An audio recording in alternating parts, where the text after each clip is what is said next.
దేవుని ప్రేమ అనేది దేవుడు ఎలా చూపాడంటే, మొదటి యోహాను పత్రికలో 4వ అధ్యాయం 3వ అధ్యాయం ముందుగా చదవండి. 16వ వచనం. ఆయన మన నిమిత్తము తన ప్రాణం పెట్టెను గనుక. కొట్టాలి చప్పట్లు. హల్లెలూయా.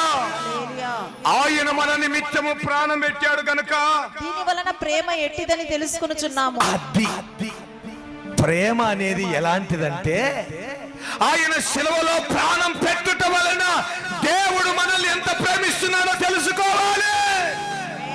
ఈరోజు చాలా మంది అప్పులు తీరకపోతే దేవుడు నాకేం చేశాడు, రోగం బాగా కాకపోతే దేవుడు నాకేం చేశాడు, కుటుంబ సమస్యలు తగాదాలు తీరకపోతే దేవుడు నాకేం చేశాడు అనే వాళ్ళు చాలా మంది ఉన్నారు.